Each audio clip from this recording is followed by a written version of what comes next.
pasti banyak, sepertinya hampir mustahil adanya orang yang tidak suka bermain game atau bisa dianggap video game, karena video game sendiri itu sudah salah satu karya yang paling revolusioner yang diciptakan pada manusia, karena dalam video itu sendiri ada banyak aspek-aspek yang dimiliki, diantaranya yaitu ketangkasan, imajinasi, dan masih banyak hal yang positif lainnya.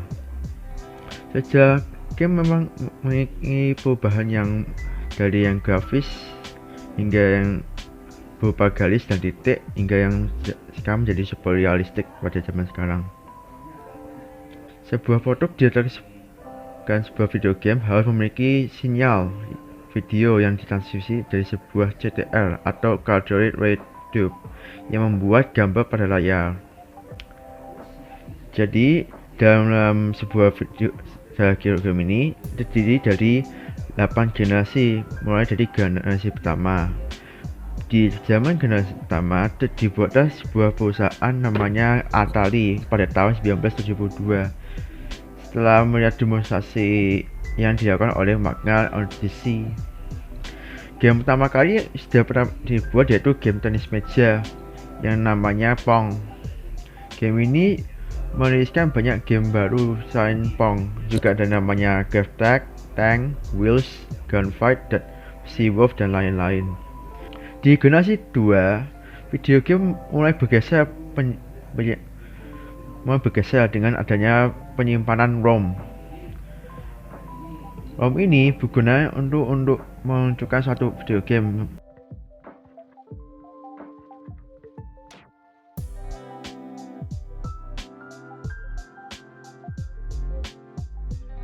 Generasi ketiga. Industri gaming Amerika Serikat mengalami kejatuhan pada tahun 1983, sedangkan di sisi lain, salah satu perusahaan game di Jepang melahirkan konsol gaming bernama Nintendo Entertainment System atau nama lainnya Famicom.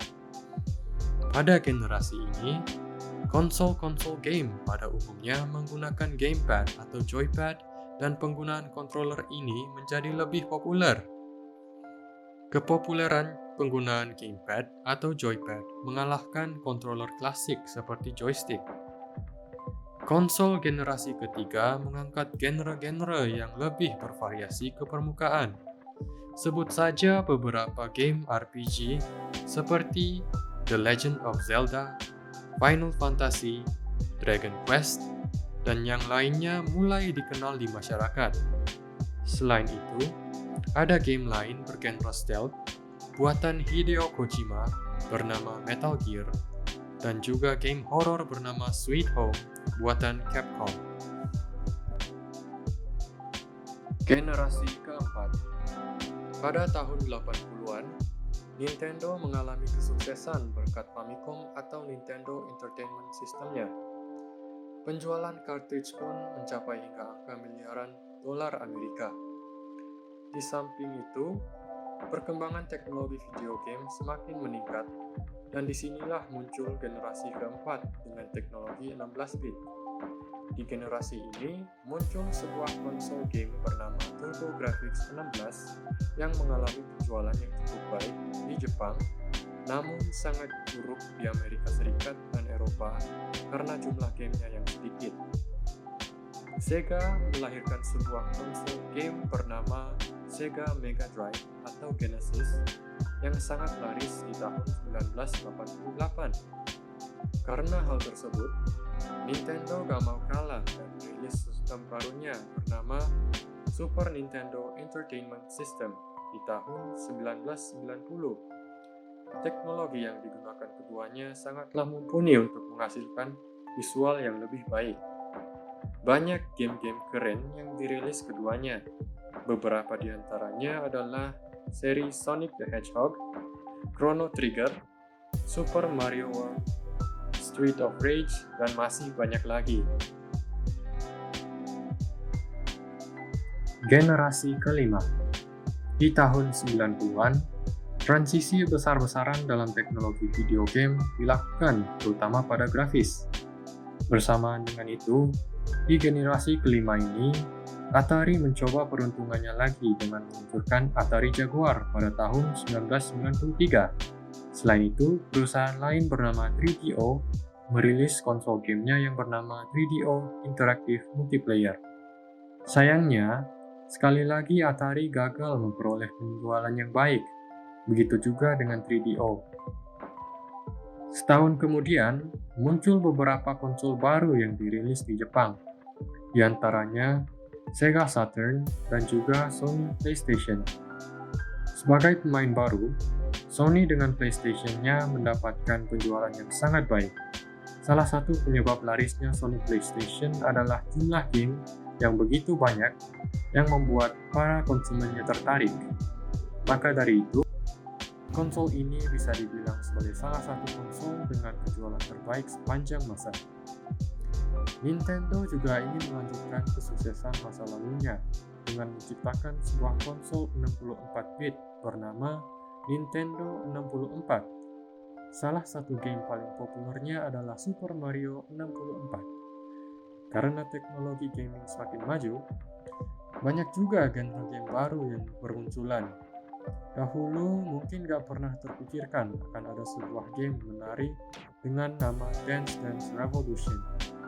Selain itu, game-game seperti Resident Evil mendapatkan pasarnya karena menawarkan atmosfer menegangkan dan seram yang semakin hidup. Pada generasi ini, banyak developer yang merilis game 3D karena spesifikasi mumpuni yang dimiliki oleh Sony PlayStation dan juga Nintendo 64. Gak cuma konsol gaming aja yang mengalami revolusi, PC gaming pun juga mengalami hal yang sama. Teknologi 3D pun semakin berkembang pesat berkat diluncurkannya sebuah perangkat bernama kartu akselerator 3D yang dinamakan Voodoo yang dirilis oleh 3DFX Interactive. Game first person yang sebelumnya gak sepenuhnya 3D seperti Doom ataupun Duke Nukem kini diganti dengan game full 3D seperti Quake. Generasi ke-6. Generasi ini dibuka oleh sebuah konsol besutan Sega bernama Sega Dreamcast pada tahun 1998. Konsol ini enggak hanya menampilkan grafis yang jauh lebih baik dibandingkan dengan konsol 32-bit dan 64-bit, namun juga hadir dengan dukungan internet untuk bermain secara online. Sega Dreamcast melahirkan game-game keren dan inovatif seperti Shenmue. Shenmue mencoba menggunakan seluruh kemampuan yang dimiliki Dreamcast dengan menyuguhkan dunia luas open world. Akan tetapi, walaupun mendapatkan kesuksesan, popularitas Sega Dreamcast juga cepat surut. Kemudian Sony PlayStation 2 muncul sebagai pahlawan di generasi konsol ke-6 ini, diikuti dengan Nintendo GameCube dan juga Microsoft Xbox. Pada generasi ini, penggunaan media pun beralih. DVD kini lebih banyak digunakan karena memiliki kapasitas yang lebih besar. Sama seperti sebelumnya, Sony memenangkan pertarungan konsol walaupun kedua pesaingnya tersebut kuat. Generasi ini juga melahirkan genre-genre baru seperti Grand Theft Auto 3. Jika sebelumnya Grand Theft Auto memiliki kamera yang hanya menyorot dari atas, pada seri ketiga ini, para gamers akan merasakan pengalaman menjadi pelaku kriminal ala GTA dengan sudut pandang third person. Generasi ketujuh dibuka oleh Nintendo dengan konsol handheld yang bernama Nintendo DS dan diikuti oleh Sony dengan PlayStation Portable-nya. Kedua pesaing tersebut memiliki nilai jual yang berbeda. Sony tetap menjual segi grafis yang didukung dengan spesifikasi yang powerful, sedangkan Nintendo DS menawarkan gameplay yang lebih interaktif. Di tahun 2005, Microsoft merilis Xbox 360 dan Sony mengikutinya dengan merilis PlayStation 3 setahun setelahnya.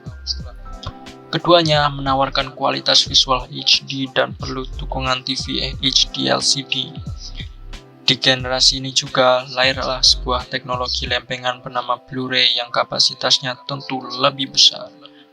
Nintendo pun gak mau ketinggalan. Akan tetapi, ketika kedua rivalnya tersebut bersaing dengan spesifikasi mana yang paling kuat, Nintendo Wii ingin memberikan pengalaman gaming baru.